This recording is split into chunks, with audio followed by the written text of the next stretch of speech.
গভীর নিস্তব্ধতায় ঢাকা একটি রাত্রিতে আবু জেহেলের নেতৃত্বে কয়েকজন কাফের যোদ্ধা নবী মুহাম্মদ সাল্লাল্লাহু আলাইহি ওয়াসাল্লামের বাড়িটিকে চারদিক থেকে ঘিরে ফেলে।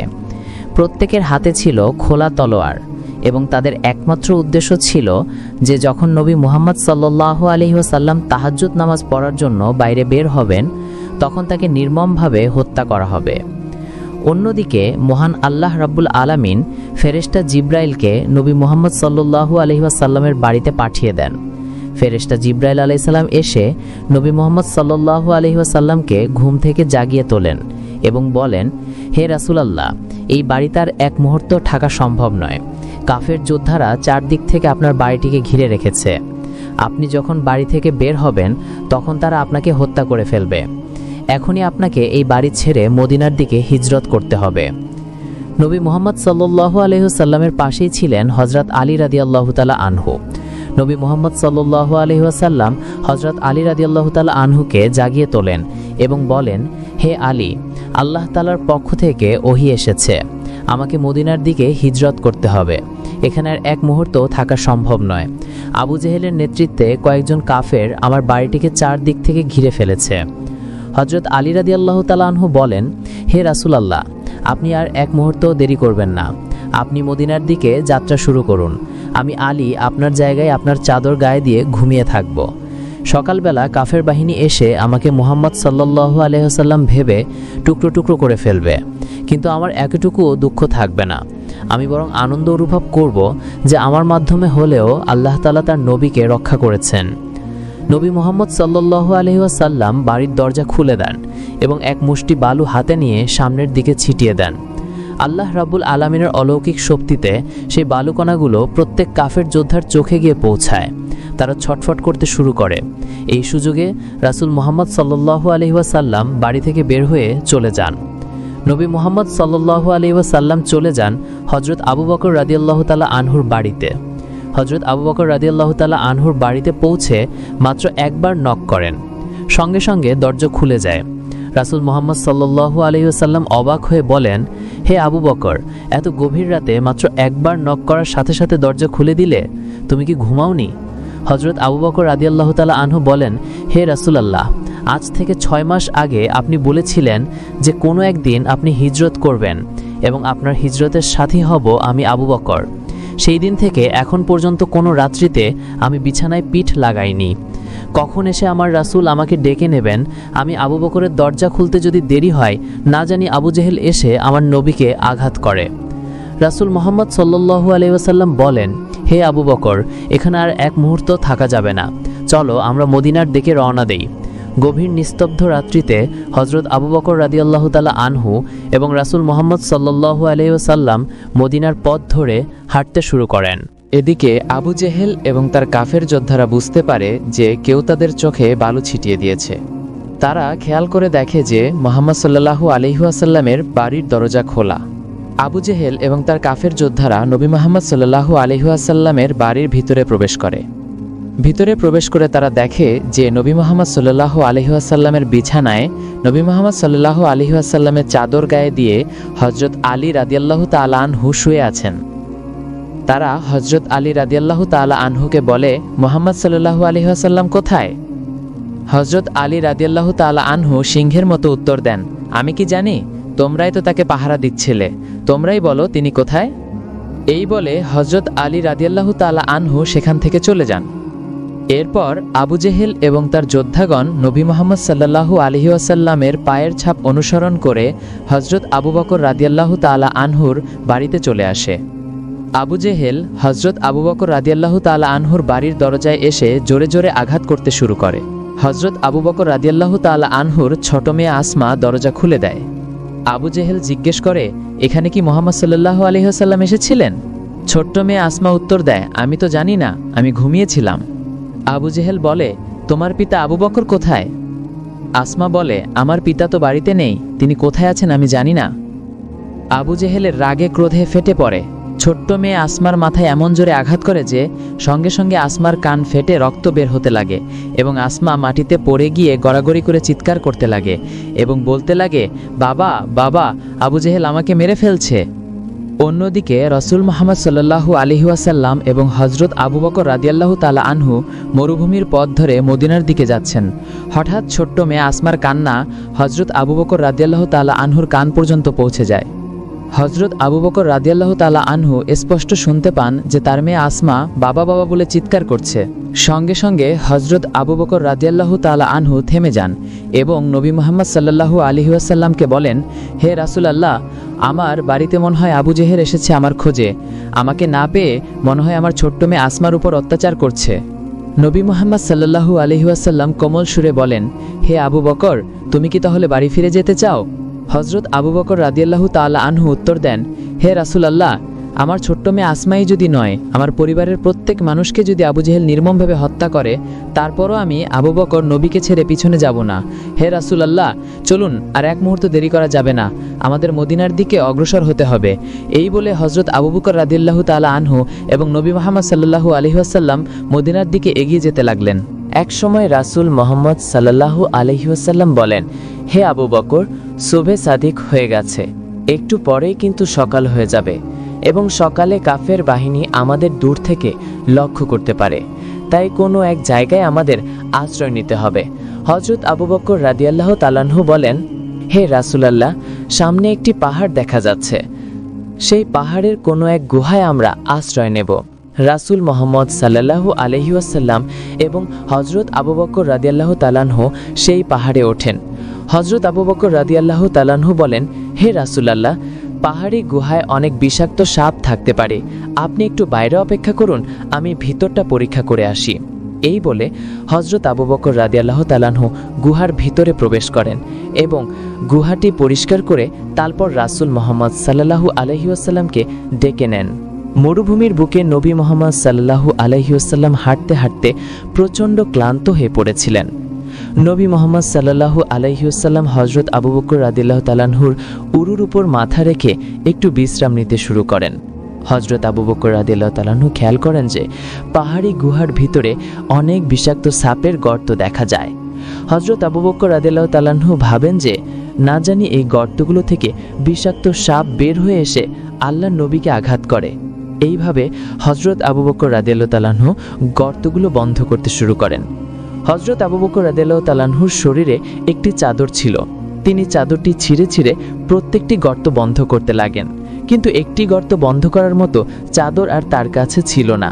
হযরত আবু বকর রাদিয়াল্লাহু তাআলা আনহু তখন সেই গর্তটি নিজের পা দিয়ে চেপে ধরে রাখেন, যাতে সেই গর্ত থেকে কোনো বিষাক্ত সাপ বের হতে না পারে। হযরত আবু বকর রাদিয়াল্লাহু আনহু সেই গুহার মুখে দৃঢ়ভাবে পা রেখে আগলে ছিলেন। সেই গর্তের অন্ধকার গভীরে লুকিয়েছিল এক বিষাক্ত সাপ। সাপটি বারবার গর্ত থেকে বেরিয়ে আসার জন্য ছটফট করছিল, কিন্তু হযরত আবু বকরের অটল পা তাকে বাধা দিচ্ছিল। এক পর্যায়ে সেই বিষধর সাপ তার পায়ে আঘাত করল। একবার নয়, পরপর 3 বার। তীব্র ব্যথা ছড়িয়ে পড়ল তার শরীরে। হযরত আবু বকর বুঝতে পারলেন কোনো বিষাক্ত প্রাণী তার পায়ে আঘাত করেছে, তবুও তিনি তার পা এক চুলও সরালেন না। সাপের বিষ তার শরীরে ছড়িয়ে পড়ল, তার দেহ নীলাভ হয়ে উঠল, আর তার চোখ থেকে অশ্রু গড়িয়ে পড়তে লাগল। সেই অশ্রুর ফোঁটা যেন হৃদয়ে নিবিড় ভালোবাসা এসে পড়ল প্রিয় নবী হযরত মুহাম্মদ সাল্লাল্লাহু আলাইহি ওয়াসাল্লামের গালের ওপর। সঙ্গে সঙ্গে নবীর নিদ্রা ভেঙে গেল। তিনি জেগে উঠে উদ্বিগ্ন কণ্ঠে বললেন, হে আবু বকর, তোমার কি হয়েছে? তুমি কেন কাঁদছ? তোমার কি পরিবারের কথা মনে পড়ছে? স্ত্রী সন্তানের জন্য মন কেমন করছে? হযরত আবু বকর রাদিয়াল্লাহু আনহু গভীর ভক্তি ও ভালোবাসায় বললেন, ইয়া রাসূলুল্লাহ, হে আল্লাহর প্রিয় নবী, আমি আল্লাহর কসম করে বলছি, আমার স্ত্রী, সন্তান বা পরিবারের প্রতি মায়া মমতা কখনোই আপনার প্রতি আমার ভালোবাসার চেয়ে বড় হতে পারে না। আমি কাঁদছি কারণ সম্ভবত কোনো বিষাক্ত সাপ আমার পায়ে কামড় দিয়েছে। এ কথা শুনে প্রিয় নবী সাল্লাল্লাহু আলাইহি ওয়াসাল্লাম তৎক্ষণাৎ হযরত আবু বকরের পায়ে তার মুবারক মুখে লালা লাগিয়ে দিলেন। আল্লাহ রব্বুল আলামিনের অসীম কুদরতে মুহূর্তের মধ্যে হযরত আবু বকর সাপের বিষ থেকে সম্পূর্ণ মুক্ত হলেন। এমন সময় আবু জেহেলের নেতৃত্বে কাফের বাহিনী সে পাহাড়ে পৌঁছে যায়। তারা নবী মুহাম্মদ সাল্লাল্লাহু আলাইহি সাল্লাম এবং হজরত আবু বকর রাদিয়াল্লাহু তাআলা আনহুর পায়ের ছাপ অনুসরণ করে সেই পাহাড়ের গুহার কাছে চলে যায় এবং তারা একে অপরকে বলতে লাগে, কি ব্যাপার, এখান থেকে আর কোনো দিকে পায়ের ছাপ দেখা যাচ্ছে না। আবু জেহেল তাদের আদেশ দেয়, তোমরা এই পাহাড়টি ভালোভাবে অনুসন্ধান করো, নিশ্চয়ই এই পাহাড়ের মধ্যেই মুহাম্মদ সাল্লাল্লাহু আলাইহি সাল্লাম লুকিয়ে আছেন, তাকে পাওয়া মাত্রই তোমরা হত্যা করবে। আবু জেহেলের যোদ্ধাগণ পাহাড়টি তল্লাশি করতে শুরু করে। তারা তল্লাশি করতে করতে এক পর্যায়ে সেই গুহার সামনে চলে যায়, যে গুহায় নবী মুহাম্মদ সাল্লাল্লাহু আলাইহি সাল্লাম এবং হজরত আবু বকর রাদিয়াল্লাহু তাআলা আনহু আশ্রয় নিয়েছেন। মহান আল্লাহ রব্বুল আলমিনের আদেশে সেই পাহাড়ি গুহার মুখে একটি মাকড়সা এসে জাল বোনে এবং একটি কবুতর সেই পাহাড়ি গুহার মুখে বাসা বেঁধে ডিম পাড়তে থাকে। আবু জেহেলের দুইজন কাফের যোদ্ধা সেই গুহার কাছে আসে। একজন কাফের যোদ্ধা বলে, আমি নিশ্চিত যে এই গুহার ভিতরেই মোহাম্মদ এবং আবু বকর ঢুকেছে। অন্যজন কাফের যোদ্ধা বলে, আরে বোকা, এই গুহার ভিতরে মানুষ কি করে ঢুকবে? তুমি দেখছো না যে এই গুহার মুখে মাকড়সার জাল রয়েছে এবং গুহার সামনে একটি কবুতর ডিম পাড়ছে? কোনো মানুষ যখন এই গুহার ভেতরে ঢুকবে সঙ্গে সঙ্গে সেই কবুতরটি উড়ে যাবে এবং মাকড়সার জাল ছিঁড়ে যাবে। আবু জেহেলের যোদ্ধারা পুরো পাহাড় তল্লাশি করেও নবী মুহাম্মদ সাল্লাল্লাহু আলাইহি সাল্লামকে খুঁজে পায় না। তারপর তারা নিশ্চিত হয় যে নবী মুহাম্মদ সাল্লাল্লাহু আলাইহি সাল্লাম এখানে নেই। এই ভেবে তারা সেখান থেকে ফিরে চলে যায়। অতঃপর আবু জেহেলের কাফের যোদ্ধারা যখন সেখান থেকে চলে যায়, নবী মুহাম্মদ সাল্লাল্লাহু আলাইহি সাল্লাম এবং হজরত আবু বকর রাদিয়াল্লাহু তাআলা আনহু সেই পাহাড়ি গুহা থেকে বের হয়ে মদিনার দিকে আবার যাত্রা শুরু করেন। প্রচণ্ড রোদে উত্তপ্ত মরুভূমিতে হাঁটতে হাঁটতে তারা অনেক ক্লান্ত হয়ে পড়েন। নবী মুহাম্মদ সাল্লাল্লাহু আলাইহি সাল্লাম বলেন, হে আবু বকর, তুমি দেখো তো সামনে কোনো বাড়িঘর দেখা যায় কিনা। আমরা প্রচণ্ড ক্ষুধার্ত এবং তৃষ্ণার্ত। সামনে যদি কোনো বাড়িঘর দেখা যায় তাহলে সেখান থেকে আমরা কিছু খাবার অথবা পানি পেতে পারি। হজরত আবু বকর রাদিয়াল্লাহু তাআলা আনহু বলেন, হে রাসূলুল্লাহ, এই মরুভূমিতে তো কোনো বাড়িঘর দেখা যাচ্ছে না, তবে ওই যে একটু দূরে একটি বাড়ির মতো কিছু একটা দেখা যাচ্ছে, চলুন আমরা সেদিকে অগ্রসর হই। কিছু দূর পথ অগ্রসর হওয়ার পর নবী মুহাম্মদ সাল্লাল্লাহু আলাইহি সাল্লাম এবং হজরত আবু বকর রাদিয়াল্লাহু তাআলা আনহু সেই বাড়িটির কাছে পৌঁছান এবং তারা অনেক আশ্চর্য এবং অবাক হয়ে যান। আশপাশে কোনো বাড়িঘর নেই। এরকম নির্জন এক মরুভূমিতে এই বাড়ি কোথা থেকে এলো? এত কিছু না ভেবে নবী মুহাম্মদ সাল্লাল্লাহু আলাইহি সাল্লাম এবং হজরত আবু বকর রাদিয়াল্লাহু তাআলা আনহু সেই বাড়ির ভেতরে প্রবেশ করেন। নবী মুহাম্মদ সাল্লাল্লাহু আলাইহি সাল্লাম বলেন, হে আবু বকর, তুমি দেখো তো বাড়িতে কেউ আছে কিনা। হজরত আবু বকর রাদিয়াল্লাহু তাআলা আনহু বলেন, বাড়িতে কেউ কি আছেন? আমরা দুইজন মুসাফির, আমরা প্রচণ্ড তৃষ্ণার্ত এবং ক্ষুধার্ত। সেই ঘরের ভেতরে একজন নারী ছিলেন। সেই নারীর নাম ছিল উম্মে মাবাদ। উম্মে মাবাদ ঘর থেকে উত্তর দেন, আপনারা কোথা থেকে এসেছেন? হজরত আবু বকর রাদিয়াল্লাহু তাআলা আনহু বলেন, আমরা মক্কা থেকে মদিনার দিকে যাত্রা করেছি।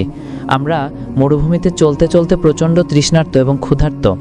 উম্মে মাবাদ বলেন, হে পথিক, আমার ঘরে তো কোনো প্রকার খাবার নেই। আমার স্বামী সারাদিন মরুভূমিতে ছাগল চড়ান এবং সন্ধ্যাবেলা সেই ছাগলগুলো নিয়ে আসেন। সেই ছাগল থেকে সামান্য কিছু দুধ পাওয়া যায়, সেই দুধ খেয়ে আমরা স্বামী স্ত্রী রাত্রি যাপন করি। হজরত আবু বকর রাদিয়াল্লাহু তাআলা আনহু বলেন, হে বোন, আপনি কি আমাদের একটু পানি দিতে পারবেন? আমরা প্রচণ্ড তৃষ্ণার্ত। উম্মে মাবাদ বলেন, হে পথিক, আমরা মরুভূমিতে বাস করি, এখানে পানি পাওয়া অসম্ভব ব্যাপার। তবে আমার স্বামী যখন কাজ থেকে ফিরে আসবেন তিনি সামান্য কিছু পানি নিয়ে আসতে পারেন। আপনারা চাইলে সেই সময় পর্যন্ত অপেক্ষা করতে পারেন। রাসূলুল্লাহ সাল্লাল্লাহু আলাইহি ওয়াসাল্লাম তার দৃষ্টি ফেরালেন এবং দেখলেন উম্মে মাবাদের ঘরের সামনে একটি ছাগল দড়িতে বাঁধা রয়েছে। তিনি হযরত আবু বকর রাদিয়াল্লাহু আনহুকে বললেন, হে আবু বকর, তুমি এই মহিলার কাছ থেকে অনুমতি নাও, আমরা কি এই ছাগলের দুধ দহন করে পান করতে পারি? হযরত আবু বকর তৎক্ষণাৎ উম্মে মাবাদের কাছে গিয়ে নম্র কণ্ঠে বললেন, হে বোন, আপনি যদি আমাদের অনুমতি দেন তবে আমরা আপনার এই ছাগল থেকে কিছু দুধ নিয়ে পান করতে চাই। ঘরের ভেতর থেকে উম্মে মাবাদ উত্তর দিলেন, হে পথিক, এই ছাগলটি তো প্রচণ্ড অসুস্থ, এতটাই দুর্বল যে এটি উঠে দাঁড়াতে পারছে না। তাছাড়া এটি কখনো বাচ্চা প্রসবও করেনি, তাহলে এই ছাগল থেকে আপনারা দুধ পাবেন কিভাবে? হযরত আবু বকর শান্তভাবে হেসে বললেন, হে বোন, আপনি শুধু অনুমতি দিয়ে দেখুন। হযরত আবু বকরের এই রহস্যময় কথায় উম্মে মাবাদ বিস্ময়ে হতবাক হয়ে গেলেন। একটি ছাগল যে এতটাই অসুস্থ যে দাঁড়াতে পারে না, যার কখনো বাচ্চা হয়নি, সেই ছাগল থেকে দুধ পাওয়ার কথা? এই অসম্ভব কথায় তার মন বিচলিত হয়ে উঠল। কৌতূহলী হয়ে তিনি ঘরের জানালা জানালা খুলে এই দুই পথিকের মুখ দেখার ইচ্ছা করলেন। জানালা খুলতেই তার দৃষ্টি পড়ল রাসূলুল্লাহ সাল্লাল্লাহু আলাইহি ওয়াসাল্লামের নুরানি মুখমণ্ডলের উপর। তিনি বিস্ময়ে হতবাক হয়ে গেলেন এবং বলে উঠলেন, আমি আমার জীবনে কখনো এত সুন্দর মানুষ দেখিনি। এত নুরানি, এত মহিমময় কি কোনো মানুষ হতে পারে? উম্মে মাবাদ বিস্ময়ে মুগ্ধ হয়ে নবীজির দিকে তাকিয়ে লইলেন। তারপর বললেন, ঠিক আছে, আমি অনুমতি দিলাম। যদি আপনারা এই ছাগল থেকে দুধ দহন করতে পারেন তবে নিশ্চয়ই তা পান করতে পারবেন। রাসূলুল্লাহ সাল্লাল্লাহু আলাইহি ওয়াসাল্লাম হযরত আবু বকরকে বললেন, আবু বকর, তুমি এই মহিলার কাছ থেকে একটি পাত্র নিয়ে এসো। উম্মে মাবাদ তাদের একটি পাত্র দিলেন। নবীজি বললেন, আবু বকর, এই পাত্রটি অনেক ছোট, তুমি আরো বড় পাত্র নিয়ে এসো। উম্মে মাবাদ তখন একটি বড় আকারের পাত্র এনে দিলেন। রাসূলুল্লাহ সাল্লাল্লাহু আলাইহি ওয়াসাল্লাম সেই বড় পাত্রটি হাতে নিয়ে ছাগলের কাছে গেলেন। বিসমিল্লাহ বলে তিনি ছাগলের মাথায় হাত রাখলেন। সঙ্গে সঙ্গে সেই অসুস্থ জরাজীর্ণ ছাগল অলৌকিকভাবে সুস্থ হয়ে উঠল। তিনি আবার বিসমিল্লাহ বলে ছাগলের ওলানে হাত ছুঁয়ে দিলেন। তৎক্ষণাৎ ছাগলের ওলান দুধে পরিপূর্ণ হয়ে উঠল, এতটাই যে দুধের ভারে ছাগলটি ছটফট করতে লাগলো। রাসূলুল্লাহ সাল্লাল্লাহু আলাইহি ওয়াসাল্লাম দুধ দহন শুরু করলেন এবং সেই বিশাল পাত্রটি ছাগলের দুধে ভরে গেল। তিনি হযরত আবু বকরকে বললেন, আবু বকর, তুমি এই দুধ থেকে পান করো। হযরত আবু বকর বললেন, ইয়া রাসূলুল্লাহ, আপনি আগে পান করুন। নবীজি বললেন, আবু বকর, তা কখনো হতে পারে না, তুমি আগে পান করো, তারপর আমি পান করব। হযরত আবু বকর দুধ পান করলেন এবং তারপর রাসূলুল্লাহ সাল্লাল্লাহু আলাইহি ওয়াসাল্লামও তৃপ্তি সহকারে দুধ পান করলেন। কিন্তু আশ্চর্যের বিষয়, দুজনে পান করার পরও পাত্রের এক ফোঁটা দুধ কমল না, অথচ তারা দুজনেই তৃপ্তি সহকারে পান করেছিলেন। এই অলৌকিক দৃশ্য উম্মে মাবাদ জানালার পাশে দাঁড়িয়ে দেখছিলেন। তিনি বিস্ময়ে হতবাক হয়ে গেলেন। রাসূলুল্লাহ সাল্লাল্লাহু আলাইহি ওয়াসাল্লাম বললেন, আবু বকর, এই দুধ ভর্তি পাত্রটি তুমি মহিলাকে ফিরিয়ে দাও। হযরত আবু বকর পাত্রটি উম্মে মাবাদের হাতে তুলে দিলেন। এরপর রাসূলুল্লাহ সাল্লাল্লাহু আলাইহি ওয়াসাল্লাম এবং হযরত আবু বকর মদিনার পথে আবার যাত্রা শুরু করলেন। উম্মে মাবাদ তৎক্ষণাৎ ঘর থেকে বেরিয়ে এলেন। তিনি লক্ষ্য করলেন তার পুরো ঘর জান্নাতি সুগন্ধে ভরে গেছে, যেন কোনো স্বর্গীয় খুশবু তার বাড়ির চারপাশে ছড়িয়ে পড়েছে। রাসূলুল্লাহ সাল্লাল্লাহু আলাইহি ওয়াসাল্লাম এবং হযরত আবু বকর মদিনার দিকে হাঁটছিলেন। উম্মে মাবাদ পিছন থেকে তাদের দেখছিলেন। তিনি লক্ষ্য করলেন উত্তপ্ত মরুভূমির পথে নবীজি হাঁটছেন আর একটি মেঘের টুকরো তার মাথার উপর ছায়া হয়ে সঙ্গী দিচ্ছে। বিকেলবেলা উম্মে মাবাদের স্বামী ছাগল চড়িয়ে বাড়ি ফিরলেন। তিনি বিস্ময়ে বলে উঠলেন, হে উম্মে মাবাদ, আজ আমার বাড়িতে কি ঘটেছে? আমি যেন জান্নাতি সুগন্ধ পাচ্ছি, আমার বাড়ির চারদিকে যেন স্বর্গীয় খুশবু ছড়িয়ে আছে। আজ কি ঘটলো এখানে? উম্মে মাবাদ বললেন, হে আমার স্বামী, আজ আমাদের বাড়িতে অলৌকিক এবং আশ্চর্যজনক ঘটনা ঘটেছে। মক্কা থেকে দুজন মহান ব্যক্তি এসেছিলেন। তাদের মধ্যে একজনের সৌন্দর্য এতটাই অপরূপ যে কিয়ামত পর্যন্ত তার প্রশংসা করলেও তা শেষ হবে না। আরও বিস্ময়কর ব্যাপার, আমাদের যে ছাগলটি অসুস্থ ও জরাজীর্ণ ছিল, সেই মহান ব্যক্তি তার গায়ে হাত ছুঁয়ে দিতেই ছাগলটি সুস্থ হয়ে উঠল।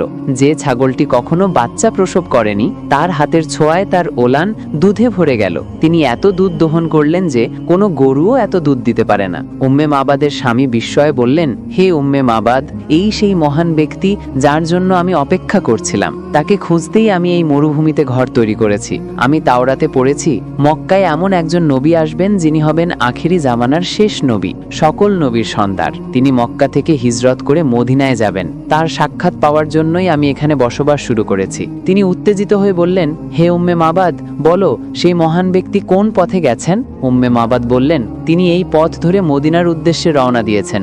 সঙ্গে সঙ্গে উম্মে মাবাদের স্বামী ছুটে গেলেন সেই পথ ধরে রাসূলুল্লাহ সাল্লাল্লাহু আলাইহি ওয়াসাল্লামের সাক্ষাৎ পাওয়ার আশায়। ইতিমধ্যে মক্কায় আবু জাহেল ঘোষণা করল, যে কেউ মুহাম্মদকে ধরে আনবে বা তার মাথা কেটে আনবে, তাকে আমি 100 লাল উট উপহার দেব।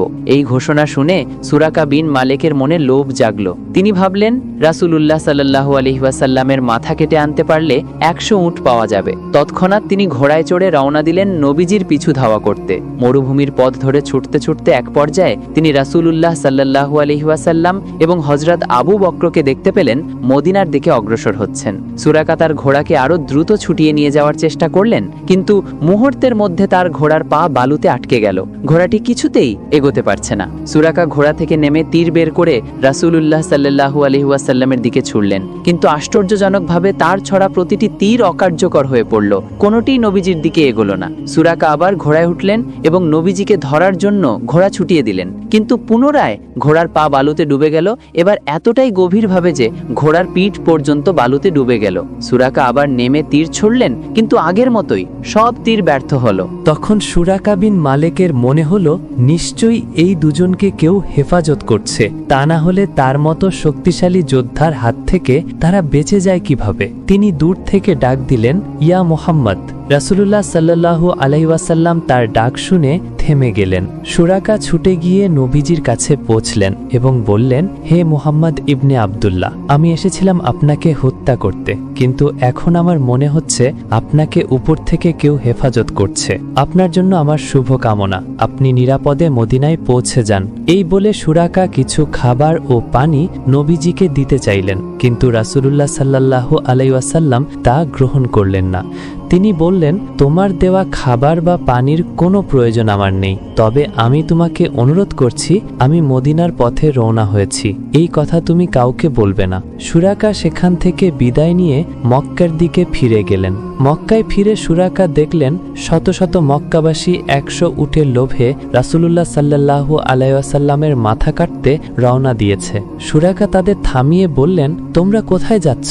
তারা বলল, মুহাম্মদের মাথা কাটতে। সুরাকা বললেন, এদিকে মুহাম্মদ নেই, আমি অনেক দূর পর্যন্ত গিয়েছিলাম, কিন্তু তাকে কোথাও পাইনি।